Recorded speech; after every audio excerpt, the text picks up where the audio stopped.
Ini dia produk terbaru dari Lemvo. Desainnya minimalis, layarnya sudah AMOLED, dan apa saja yang menjadi kelebihan dan kekurangannya guys. Save ready, dan ini dia Lemvo SG2.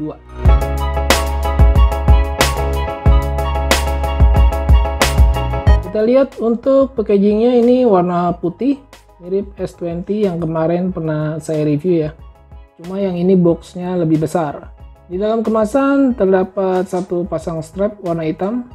Material strapnya ini dari silikon ya. Lalu ini ada kabel charger magnet, ya wireless ya. Kabelnya sendiri ini cukup panjang guys. Jadi ketika dicas bisa jaraknya agak jauhan ya. Lalu ini ada user manual, memakai app-nya H+Fit.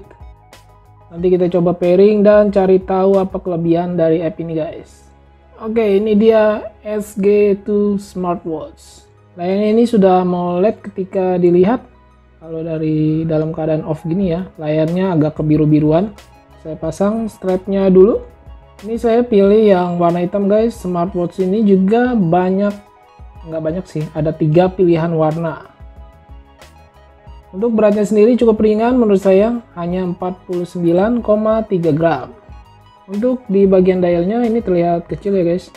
Dan di layarnya sendiri pinggirnya sudah memakai 2.5D curved glass. Lebar diameternya 41,3 mm dengan tebalnya 13 mm. Diameternya kecil ya, cuma agak tebal. Untuk strapnya bisa diganti-ganti dengan yang ukuran 20 mm. Di bagian pinggir case ini ada 2 tombol guys. Tombol yang ini berbeda ya, bagian atasnya untuk back atau kembali, dengan tombol yang bawah ini untuk power on off. Di bagian case materialnya tidak tertulis, sepertinya menggunakan alloy. Untuk di bagian belakangnya ini ada heart rate sensor dan charger magnet yang bentuknya berbeda dari biasanya. Tidak kelihatan magnetnya guys. Untuk pengecasannya sangat mudah, tinggal diletakkan aja. Akan nempel karena di wirelessnya ini ada magnetnya ya. Tertulisnya smartwatch ini hemat daya guys, karena sudah memakai AMOLED screen. Baterainya standby bisa bertahan sekitar 10 hari. Dan kapasitasnya ini 230 mAh. Untuk displaynya ini mantap banget, layar sudah AMOLED dengan ukurannya 1,19 inch. Resolusinya 390 x 390 pixel, sudah waterproof IP60X dan memakai Bluetooth-nya 5.1. Kita lihat fiturnya, slide ke bawah ini ada jalur pintas untuk setting brightness, scan barcode app, dan indikator baterai.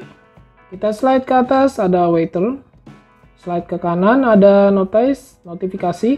Kita slide ke kiri ada menu pedometer, distance, dan KCAL menjadi satu ya. Lihat menunya terlalu simple, mirip-mirip dengan S20 dan DT88 Pro yang kemarin saya pernah review ya. Ini sleep data. Fitur kesehatannya juga cukup komplit. Ada heart rate monitor. Ini saya tes berjalan secara dinamis.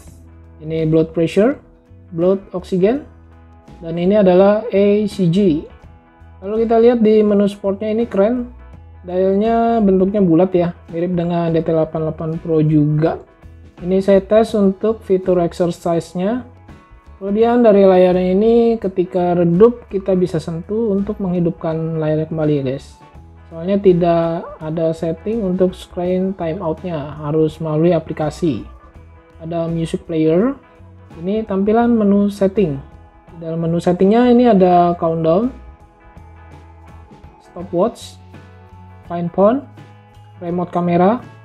Untuk ubah watch face seperti biasa ya, tekan dan tahan. Di smartwatch-nya cuma tersedia 5 pilihan watch face aja guys. Nanti kita lihat di aplikasinya ada watch face tambahan.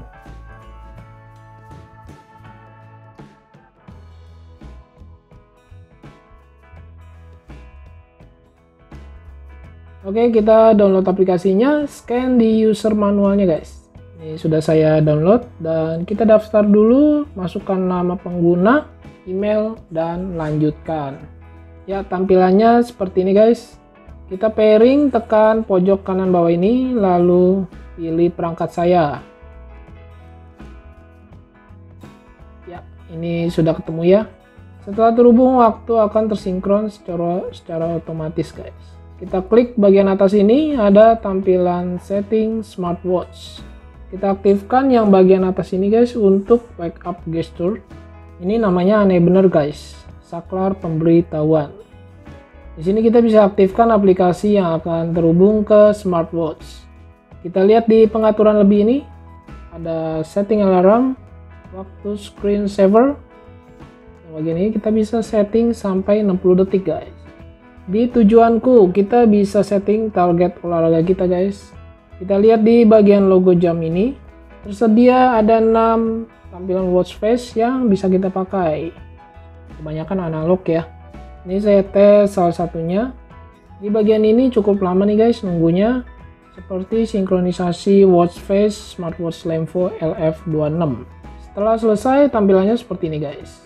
Keren banget sih layarnya menurut saya, soalnya layarnya sudah AMOLED ya. Kita lihat untuk tampilan WhatsApp, masuk seperti ini. Dia tidak bisa membaca full karakter ya, sangat disayangkan. Untuk panggilan masuk seperti ini. Oke guys, menurut kalian bagaimana soal smartwatch ini? Dia mempunyai kelebihan layarnya sudah AMOLED, full screen 1,19 inch. Dengan resolusinya 390x390 pixel, ukuran case-nya kecil, cocok buat lengan kecil. Chargernya juga keren guys, menggunakan wireless charging. Tapi sayang sekali kekurangannya lumayan ya. Tampilan menunya tidak berubah, mirip dengan S20 dan DT88 Pro yang kemarin saya review. Pilihan watch face-nya juga tidak terlalu banyak.